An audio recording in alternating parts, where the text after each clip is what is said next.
Hallo, liebe Zuhörer. Heute lernst du wieder, wie du auf Deutsch über deine Arbeit sprichst. Wir zeigen, wie man sicher und klar über die Arbeit redet. Ich gebe viele Beispiele und wir lernen die wichtigsten Sätze und Vokabeln. So lernen alle Schritt für Schritt. Das klingt toll. Viele Lernende wissen nicht, wie sie über ihren Beruf sprechen sollen. Das ist ganz normal. Die eigene Arbeit kann etwas sehr Persönliches sein. Genau deshalb ist es wichtig, darüber zu sprechen. Warum hast du dieses Thema für heute gewählt? Weil Arbeit jeden betrifft. Jeder Mensch hat einen Beruf oder ist gerade auf dem Weg dorthin. Egal ob Arzt, Lehrer oder Maurer, wir alle verfolgen einen Beruf, um Geld zu verdienen. Wenn man die richtigen Wörter kennt, fühlt man sich sicherer. Außerdem gibt es im Deutschen viele interessante Ausdrücke, die man leicht lernen kann. Und jetzt eine Frage an euch. Was ist euer Beruf? Was macht ihr beruflich? Schreibt es gern in die Kommentare. Arbeitet ihr gerade oder studiert ihr? Oder macht ihr eine Ausbildung? Schreibt auch das in die Kommentare. Du kannst zum Beispiel schreiben, ich arbeite als Verkäufer oder ich bin Lehrerin von Beruf. Oder du schreibst, ich studiere Medizin, ich bin Student. Oder ich mache eine Ausbildung als Koch. Wenn du gerade keinen Job hast, kannst du schreiben, ich suche Arbeit oder ich bin noch in der Ausbildung. Schreib einen Satz über dich in die Kommentare, übe das Schreiben. So fühlst du dich sicherer, wenn du über deine Arbeit sprichst. Ich erinnere mich an meine erste Arbeit als Kellnerin in Deutschland. Ich war sehr nervös. Oh, erzähl bitte mehr. Unsere Hörer kennen das sicher auch. Ich arbeitete in einem Restaurant. Die Gäste stellten viele Fragen. Ich verstand nicht alles. Ich hörte genau zu und schrieb neue Wörter auf. Ich lernte Wörter wie Bestellung, Rechnung und Trinkgeld. Zu Hause übte ich die Wörter jeden Tag. Sehr gutes Beispiel. Genau solche Situationen wollen wir heute erleichtern. Welche Themen behandelst du zuerst? Unser Plan hat 4 Teile. Zuerst sprechen wir über verschiedene Berufe und wichtige Vokabeln, die damit zusammenhängen. Danach sprechen wir über das Studium, weil viele von euch noch studieren. Danach sprechen wir über die Rente. Für alle, die es noch nicht wissen, das ist die Zeit nach der Arbeit. Man ist älter, hat lange gearbeitet und bekommt Geld vom Staat. Okay, sehr interessant. Aber das waren erst 4 Teile. Was machen wir also am Ende? Am Ende reden wir über die unangenehmen Seiten der Arbeit. Stress, Burnout oder auch Unterforderung. Das sind echte Probleme, die viele Menschen in Deutschland haben. Denn Arbeit kann auch sehr belastend sein. Wir sprechen auch darüber, wie man im Alltag mit solchen Situationen umgeht und ein gesundes, glückliches Leben führt. Klingt übersichtlich. Ich bin bereit. Dann starten wir mit dem ersten Teil. Zuerst lernen wir, wie man sagt, was man von Beruf ist. Das ist oft der erste Satz, den man braucht, wenn man über Arbeit spricht. Genau. Viele Lernende fragen sich, wie man das richtig auf Deutsch sagt. Eine sehr einfache und wichtige Struktur ist, ich arbeite als Kellner oder ich arbeite als Verkäufer. Diese Form benutzt man sehr oft. Man kann auch sagen, ich bin Lehrerin von Beruf oder ich bin Mechaniker von Beruf. Beide Formen sind richtig und sehr typisch im Deutschen. Du kannst sie im Alltag gut benutzen. Jetzt wissen wir, wie man über den eigenen Beruf spricht. Aber wie fragt man andere nach ihrem Beruf? Das ist eine sehr gute Frage. Es gibt einfache und höfliche Fragen, die man oft benutzt. Welche Frage ist die wichtigste? Die einfachste Frage ist, was arbeitest du? Diese Frage hört man sehr oft im Alltag. Und wenn man höflicher sein möchte, Dann kann man sagen, was machen Sie beruflich? Diese Form benutzt man zum Beispiel bei der Arbeit oder bei fremden Personen. gibt es noch andere Fragen? Ja, man kann auch fragen, was ist dein Beruf? Oder was bist du von Beruf? Diese Fragen sind gut für Gespräche mit Kollegen oder neuen Leuten. Oft kommt danach die Frage, wo arbeitest du? Genau. Diese Frage hört man sehr oft. Darauf kann man einfach antworten, ich arbeite im Büro oder ich arbeite in einer Firma. Das sind kurze und klare Antworten, die man im Alltag gut benutzen kann. Wenn man möchte, kann man auch genauer antworten und mehr Informationen geben. Zum Beispiel, Zum Beispiel kann man sagen, ich arbeite in einem Restaurant in der Innenstadt. Oder ich arbeite in einer Firma in Berlin. So versteht die andere Person besser, wo du arbeitest. danach fragt man oft, was man bei der Arbeit macht. Richtig. Eine typische Frage ist, was machst du bei der Arbeit? Auch hier kann man einfach antworten. Man kann sagen, ich arbeite mit Menschen. Oder ich arbeite am Computer. Das sind sehr allgemeine, aber wichtige Antworten. Man kann auch konkreter werden. Genau. Man kann sagen, ich helfe Kunden. Oder ich verkaufe Produkte. Diese Sätze passen zu vielen Berufen und sind sehr nützlich. Jetzt sprechen wir über die Arbeitszeit. Ja, das ist ein sehr wichtiges Thema. Eine typische Frage ist, arbeitest du Vollzeit oder Teilzeit? Darauf kann man einfach antworten, ich arbeite Vollzeit oder ich arbeite Teilzeit. Diese Wörter hört man sehr oft bei der Arbeit. Man fragt auch nach den Arbeitszeiten. Genau. Zum Beispiel mit der Frage, wie sind deine Arbeitszeiten? Dann kann man sagen, ich arbeite von Montag bis Freitag. Oder ich arbeite am Wochenende. Man kann auch beide Sätze kombinieren. Und manchmal fragt man nach dem Team. Richtig. Dann fragt man, arbeitest du allein oder im Team? Eine mögliche Antwort ist, ich arbeite im Team oder ich arbeite allein. Diese Frage ist gut, um mehr über die Arbeit zu erfahren. Diese Fragen sind sehr hilfreich. Ja, sie helfen sehr im Alltag. Wenn man diese Fragen und Antworten übt, fühlt man sich sicherer. Man kann sie laut sprechen oder aufschreiben. So lernt man Schritt für Schritt, sicher über seine Arbeit auf Deutsch zu sprechen. Und keine Angst vor Fehlern. Genau. Fehler gehören zum Lernen dazu. Übung macht sicher. Wenn man sagt, dass man als Kellner arbeitet, kommen oft noch mehr Fragen. Genau. Wenn du sagst, ich arbeite als Kellner, möchten viele Menschen mehr wissen. Eine sehr typische Frage ist, warum arbeitest du als Kellner? Diese Frage ist ganz normal und freundlich gemeint. Viele wollen einfach mehr über die Person wissen. Richtig. Eine einfache Antwort ist, ich arbeite als Kellner, weil ich gern mit Menschen arbeite. Man kann auch sagen, ich arbeite als Kellner, weil ich schnell Arbeit gefunden habe oder weil ich flexibel arbeiten kann. Oder weil man Deutsch üben möchte. Genau.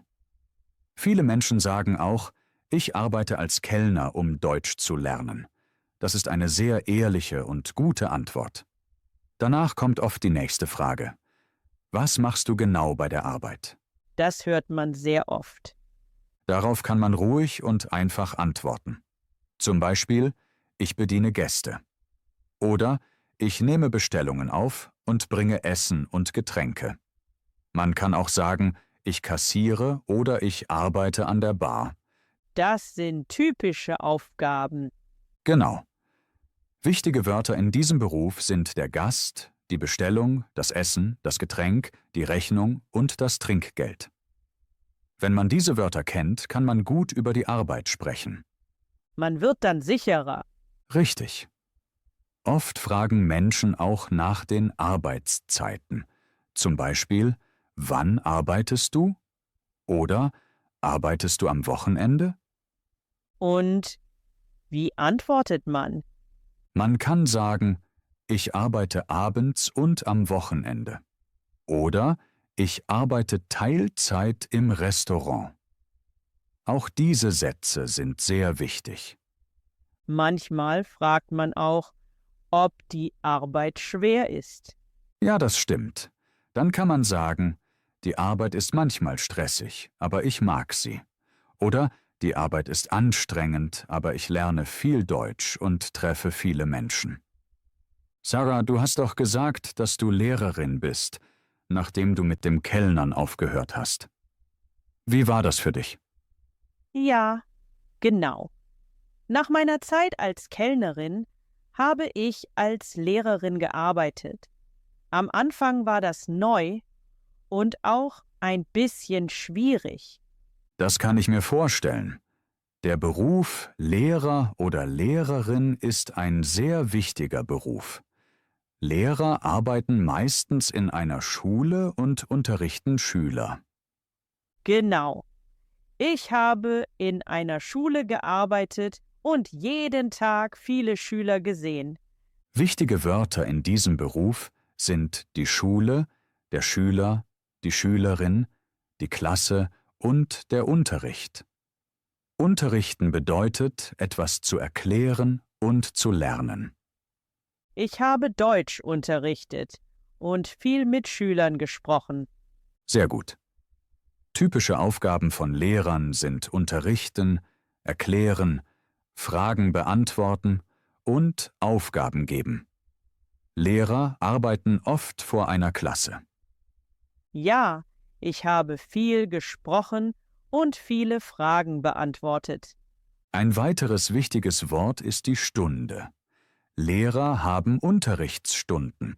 Zum Beispiel, ich habe heute 5 Stunden Unterricht. Genau. Man hat einen Stundenplan. Richtig. Der Stundenplan zeigt, wann man welche Klasse hat. Weitere wichtige Wörter sind die Pause, die Hausaufgaben und die Prüfung. Die Schüler hatten oft viele Fragen zu den Hausaufgaben. Ja, das ist normal. Lehrer helfen Schülern beim Lernen. Deshalb sagen viele, ich arbeite gern als Lehrer, weil ich gern mit Kindern oder Jugendlichen arbeite. Das war auch bei mir so. Oft fragen Leute auch, warum bist du Lehrer geworden? Eine einfache Antwort ist, ich bin Lehrer geworden, weil ich gern erkläre und anderen helfe. Oder weil man Wissen weitergeben möchte. Genau. Das ist ein sehr guter Grund. Der Beruf Lehrer ist manchmal anstrengend, aber auch sehr sinnvoll. Ja, ich habe viel gelernt. Jetzt haben wir über den Beruf Kellner und den Beruf Lehrer gesprochen. Das sind Berufe, in denen man viel spricht und mit Menschen arbeitet.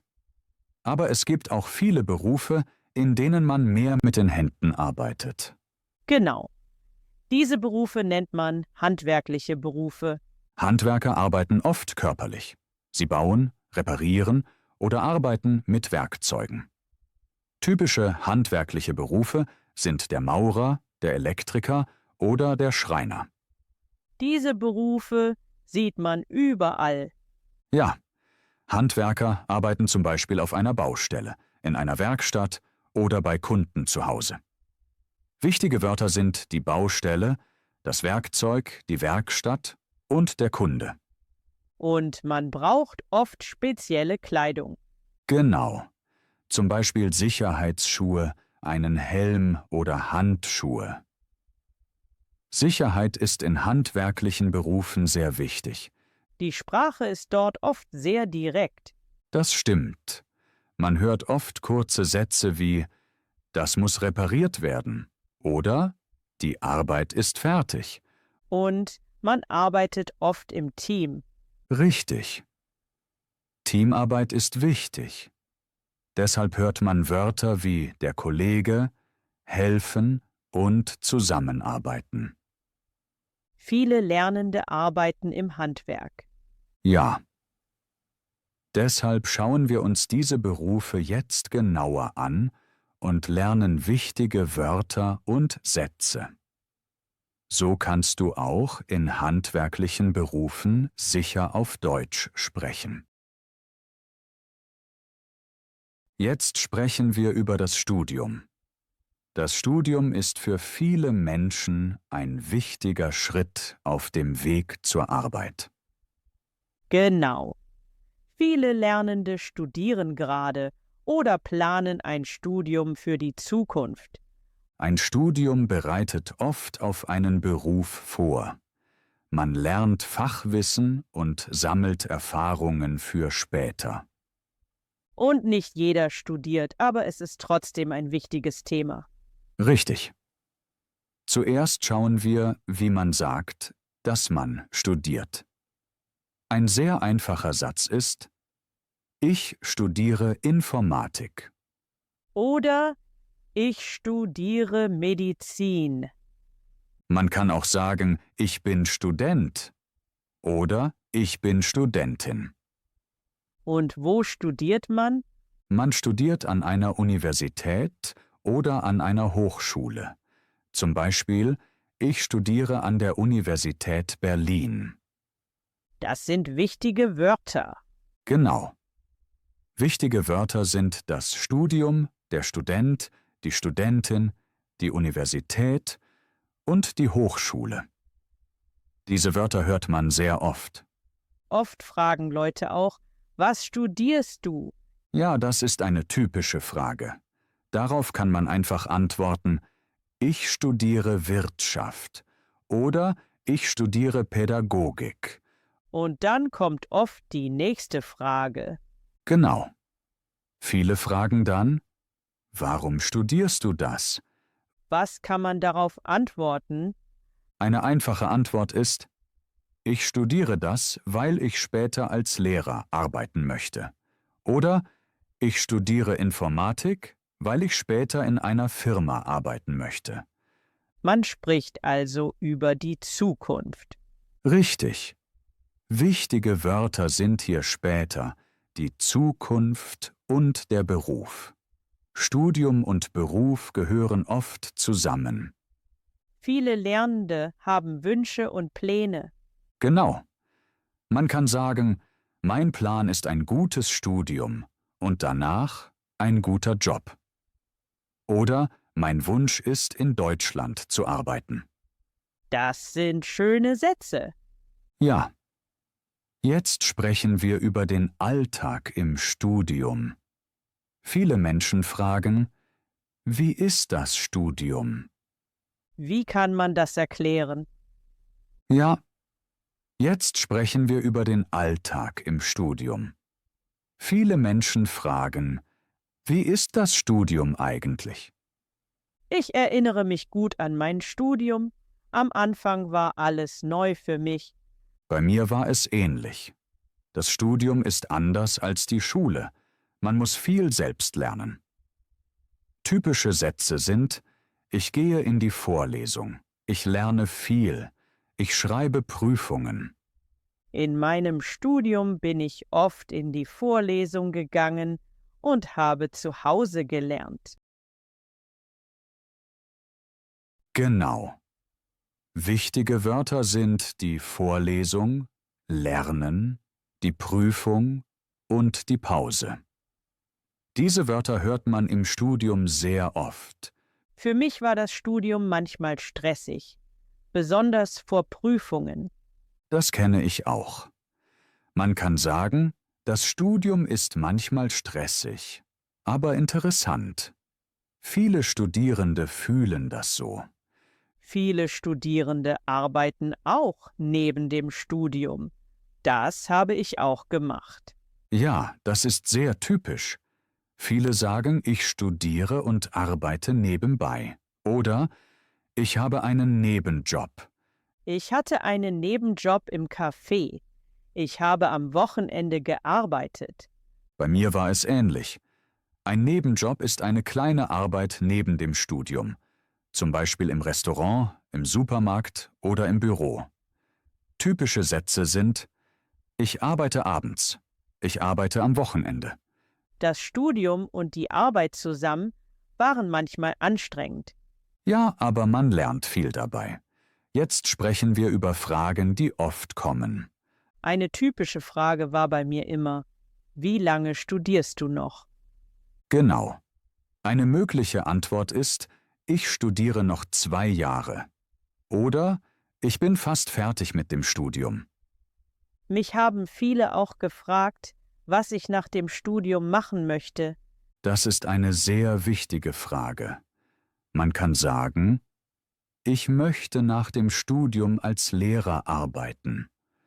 Oder: Ich möchte in meinem Beruf arbeiten.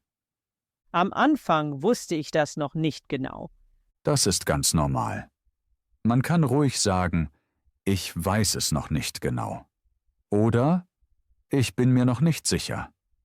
Das hat mir geholfen, ehrlich zu sein. Genau. Viele Lernende haben Wünsche für die Zukunft. Mein Wunsch war ein sicherer Job und ein gutes Leben. Das ist ein sehr typischer Wunsch. Man kann sagen: Mein Wunsch ist ein sicherer Job.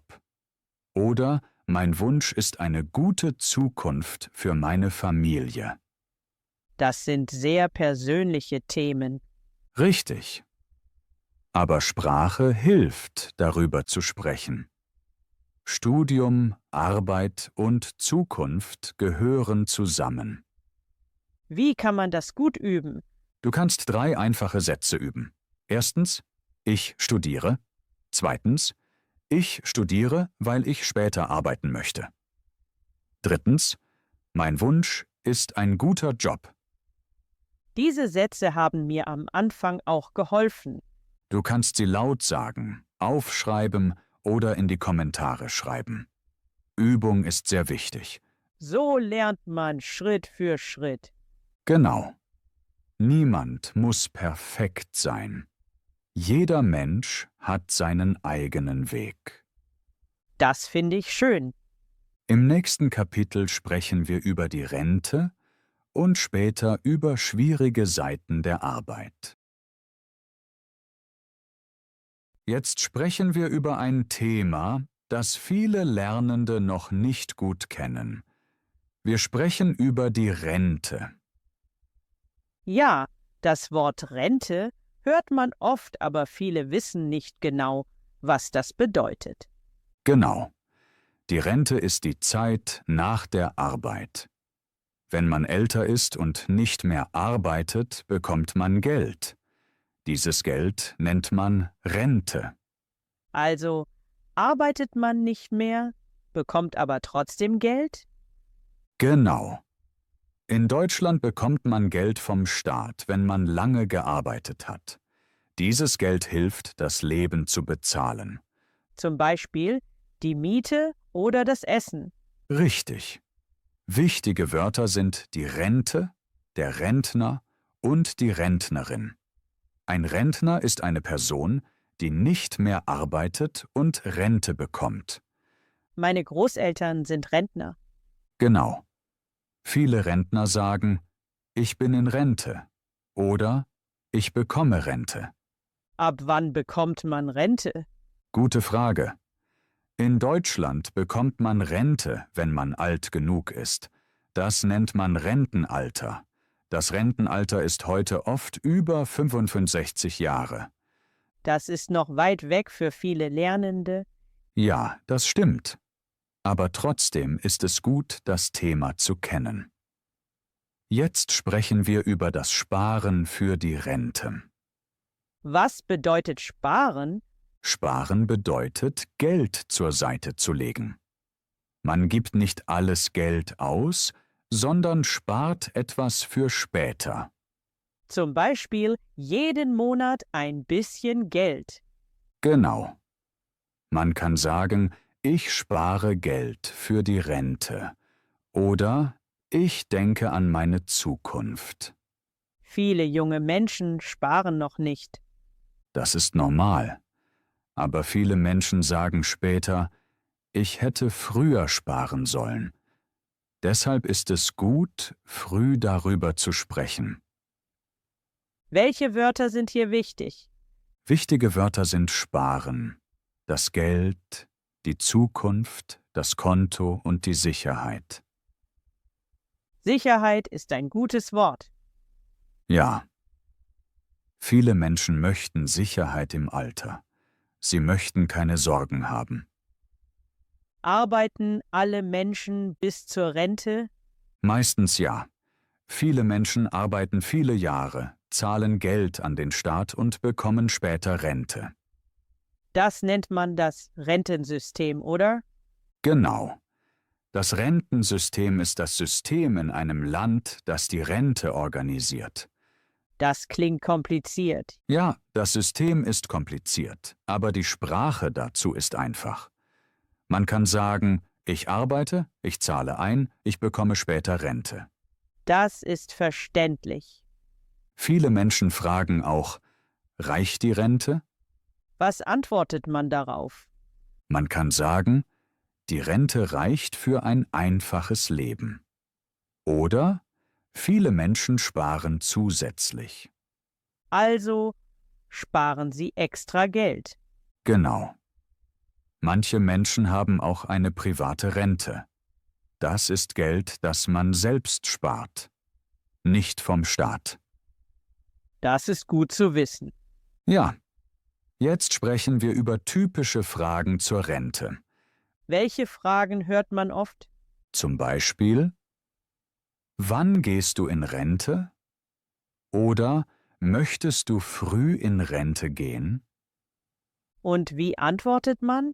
Man kann sagen, ich gehe mit 67 in Rente. Oder ich weiß es noch nicht genau. Das ist ehrlich. Genau. Man kann auch sagen, ich denke noch nicht viel über die Rente nach. Viele Lernende denken zuerst an Arbeit und Studium. Das stimmt. Aber Rente gehört zum Leben dazu. Arbeit, Studium und Rente sind Teile eines Lebens. Wie kann man das Thema üben? Du kannst einfache Sätze üben. Zum Beispiel, ich arbeite, ich spare Geld, ich denke an die Zukunft. Oder meine Eltern sind in Rente. Genau. Diese Sätze helfen, über die Rente zu sprechen. Ich finde das Thema wichtig, auch wenn es noch weit weg ist. Das sehe ich auch so. Wenn man die Wörter kennt, fühlt man sich sicherer. Und man versteht Gespräche besser. Sag mal, Markus, ich frage mich gerade, was unsere Zuhörer denken. Stimmt. Gefällt euch der Podcast bisher? Helfen euch die Beispiele und Erklärungen beim Deutschlernen? Und welche Themen wünscht ihr euch für die nächsten Folgen? Mehr über Arbeit, Alltag oder vielleicht über ganz andere Themen? Schreibt uns gern in die Kommentare, was euch gefällt und was wir besser machen können. Dann wissen wir, was euch wirklich hilft. Mir fällt noch etwas ein, Markus. Du schreibst doch auch selbst Bücher, oder? Ja, genau. Ich schreibe kurze Geschichten auf Deutsch, extra für Lernende. Deshalb interessiert uns auch eure Meinung. Hättet ihr Interesse an kurzen, selbstgeschriebenen Büchern mit einfachen Kurzgeschichten auf Deutsch? Geschichten, die man gut lesen kann und die beim Lernen helfen. Schreibt uns gern in die Kommentare, ob euch das gefallen würde. Und auch welche Themen euch bei solchen Geschichten interessieren würden. Euer Feedback hilft mir sehr als Autor und uns als Podcast-Team. Jetzt kommen wir zum letzten Thema. Wir sprechen über die schwierigen Seiten der Arbeit. Dieses Thema ist uns beiden sehr wichtig, weil wir das selbst erlebt haben. Ja, ich auch. Arbeit ist nicht nur positiv. Es gibt Zeiten, da ist Arbeit sehr schwer. Genau. Ein sehr wichtiges Wort ist Stress. Stress hatte ich früher oft bei der Arbeit. Ich hatte viele Aufgaben und wenig Zeit. Das kenne ich auch. Ich war oft müde nach der Arbeit und konnte schlecht abschalten. Stress bedeutet, dass der Kopf voll ist. Man denkt immer an die Arbeit. Typische Sätze sind: Ich habe viel Stress oder ich brauche eine Pause. Bei mir war es besonders schlimm, als ich gleichzeitig gearbeitet und viel gelernt habe. Ja, das ist für viele Menschen schwer. Ich habe gemerkt, dass ich etwas ändern muss. Ich habe angefangen, kleine Pausen zu machen. Das habe ich auch gelernt. Früher habe ich keine Pausen gemacht. Pausen sind sehr wichtig. Auch kurze Pausen helfen. Zum Beispiel kurz rausgehen oder tief atmen. Mir hat auch geholfen, nach der Arbeit spazieren zu gehen. Genau. Bewegung hilft sehr. Jetzt sprechen wir über ein anderes wichtiges Wort. Burnout. Burnout klingt sehr ernst. Ja, Burnout ist sehr ernst. Burnout bedeutet, dass man sehr lange Stress hatte und keine Energie mehr hat. Ich war einmal nah an einem Burnout. Wirklich? Ja, ich habe zu viel gearbeitet und zu wenig auf mich geachtet. Ich war müde, gereizt und hatte keine Motivation mehr. Das klingt sehr schwer. Das war es auch. Der wichtigste Schritt war, darüber zu sprechen. Ich habe mit Freunden gesprochen und Hilfe gesucht. Das ist nicht leicht. Nein, aber es ist sehr wichtig. Man kann sagen, mir geht es nicht gut oder ich brauche Hilfe. Mir hat geholfen, ehrlich zu mir selbst zu sein. Genau. Ehrlichkeit ist wichtig. Ein weiteres Problem bei der Arbeit ist Unterforderung. Das hatte ich auch einmal. Unterforderung bedeutet, dass die Arbeit zu leicht ist oder keinen Sinn macht. Man lernt nichts Neues. Ich hatte das Gefühl, dass ich stehe und nicht weiterkomme. Genau. Menschen sagen dann oft, mir ist langweilig bei der Arbeit oder ich fühle mich nicht gebraucht. Das macht auch müde. Ja, bei mir hat geholfen, neue Aufgaben zu suchen. Ich habe mit meinem Chef gesprochen. Das kostet Mut. Das stimmt. Aber man kann einfache Sätze benutzen. Zum Beispiel, ich möchte mehr lernen. Oder ich brauche neue Aufgaben. Bei mir hat ein Jobwechsel geholfen. Das ist auch eine Möglichkeit. Manchmal braucht man eine Veränderung. Jetzt sprechen wir darüber, was uns generell geholfen hat. Mir hat es geholfen, Grenzen zu setzen. Sehr wichtig. Grenzen bedeuten, dass Arbeit nicht alles ist. Freizeit ist genauso wichtig. Ich habe gelernt, nach der Arbeit wirklich Feierabend zu machen. Ja. Feierabend ist ein sehr wichtiges Wort. Feierabend bedeutet, dass die Arbeit vorbei ist. Dann gehört die Zeit mir. Genau. Typische Sätze sind: Nach der Arbeit entspanne ich mich oder ich brauche Zeit für mich. Ich habe auch gelernt, Nein zu sagen. Das ist sehr wichtig. Nein sagen ist nicht unhöflich. Es schützt die eigene Gesundheit. Das habe ich früher nicht gewusst. Ich auch nicht. Aber man lernt das mit der Zeit. Arbeit ist wichtig, aber Gesundheit ist wichtiger. Das ist eine gute Botschaft. Ja, wenn ihr Stress, Burnout oder Unterforderung erlebt, seid ihr nicht allein. Viele Menschen haben diese Probleme. Genau. Sprache hilft, darüber zu sprechen. Wenn man die richtigen Wörter kennt, kann man Hilfe finden. Und kleine Schritte können viel ändern. Richtig. Schritt für Schritt lernt man nicht nur Deutsch, sondern auch, gut für sich selbst zu sorgen. Damit kommen wir langsam zum Ende dieser Folge. Heute haben wir über viele wichtige Themen gesprochen. Genau. Wir haben darüber gesprochen, wie man auf Deutsch über Arbeit und Beruf spricht. Wir haben gelernt, wie man sagt, was man von Beruf ist und wie man andere nach ihrem Beruf fragt. Wir haben auch über verschiedene Berufe gesprochen, zum Beispiel über Kellner, Lehrer und handwerkliche Berufe. Außerdem haben wir über das Studium gesprochen, über Pläne und Wünsche für die Zukunft und darüber, wie Studium auf die Arbeit vorbereitet. Ein weiteres wichtiges Thema war die Rente. Ja, wir haben erklärt, was die Rente ist, warum sie wichtig ist und welche Wörter man dazu kennen sollte. Zum Schluss haben wir auch über schwierige Seiten der Arbeit gesprochen. Zum Beispiel über Stress, Burnout und Unterforderung. Und wir haben unsere eigenen Erfahrungen geteilt und erzählt, was uns geholfen hat.